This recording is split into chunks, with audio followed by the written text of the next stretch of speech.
Bonjour. Au cours de cette séance, nous allons produire des oscillations électriques forcées avec un circuit RLC série et un GBF. La visualisation à l'oscilloscope et l'exploitation d'un oscillogramme va nous permettre de déterminer un certain nombre de paramètres. La résistance R d'un résistor, l'inductance L d'une bobine, la puissance moyenne consommée par l'oscillateur, le facteur de surtension et enfin la bande passante du filtre qu'on peut constituer avec cet oscillateur. Alors, on réalise le circuit ci-contre. Il comprend donc un GBF qui impose une tension sinusoïdale U de T égale à U max sinus de pi nt, un résistor de résistance R, une bobine pure d'inductance L, dont on va déterminer la valeur, et puis un condensateur de capacité C égale à 0,25 microfarad. On visualise donc à l'aide d'un oscilloscope les tensions U de T et UC de T. On obtient les oscillogrammes ci-contre. La sensibilité horizontale de l'oscilloscope est de 0,2 millisecondes par division. La sensibilité verticale est la même pour les deux voies 1 et 2 et égale à 1 volt par division.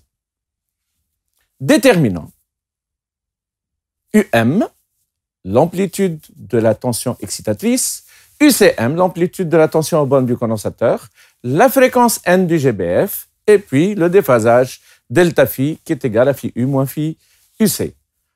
On a UM égale à 3,2 divisions. Une division, c'est 1 volt, donc ça vaut 3,2 volts. On a UCM égale à 2 divisions, égale à 2 fois 1 volt, ça vaut 2 volts. On a la période T égale à 5 divisions. Une division, c'est 0,2 millisecondes, donc 5 fois 0,2 millisecondes, ça vaut 1 milliseconde, c'est 10 moins 3 secondes, d'où la fréquence N, c'est égal à 1000 Hz. Le déphasage phi U moins phi de UC égale donc 2pi fois delta T sur T, le décalage horaire étant égal à 1,25 division, ce qui revient à 0,25 fois 10 moins 3 secondes. Donc le déphasage delta phi, qui est égal à phi de U moins phi de UC, égal à 2pi delta T sur T, et ça vaut donc pi sur 2. Donc ici, U et UC sont en quadrature de phase. Alors, quelle est la nature du circuit? On a phi de I moins phi de UC égale à pi sur 2 pour toute fréquence N de l'oscillateur. On a phi de U moins phi de UC égale à pi sur 2, d'où phi de U égale à phi de I. Donc, on peut dire que le circuit est résistif et qu'on est à la résonance d'intensité.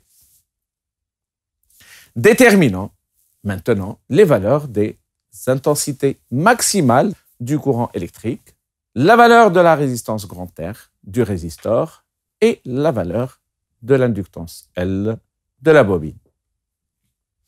On a IM, l'intensité maximale du courant électrique, égale 2pi NC UC max, d'où IM est égal à pi 10.3 ampères.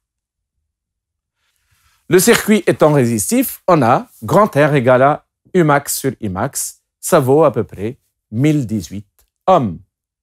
À la résonance d'intensité, on a N égale à N0 est égal à 1 sur 2pi racine de LC, ce qui nous permet de déterminer la valeur de l'inductance L.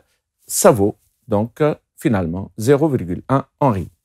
Calculons maintenant les valeurs de la puissance moyenne consommée par cet oscillateur et le facteur de surtension Q. On a la puissance moyenne est égale à 1 demi de R I max au carré. On connaît R, on connaît IM, donc on peut déterminer la puissance moyenne qui vaut ici 5 milliwatts. Le facteur de surtension est Q égale 2pi N0 L sur R. Tout calcul fait, ça donne une valeur égale à 0,62. Alors, cette valeur du coefficient de surtension est inférieure à 1. Il n'y a pas de surtension. Alors, quelle modification doit-on apporter à ce circuit pour réaliser un filtre passe-bande? Déterminer, alors, sa bande passante. Alors, pour transformer cet oscillateur en filtre passe-bande, il suffit d'intervertir tout simplement le condensateur et le résistor. La bande passante du filtre ainsi constituée est delta N égale R sur 2πL, ça vaut aux alentours de 1620 Hz. Nous avons atteint nos objectifs dans cette séance. Merci pour votre attention.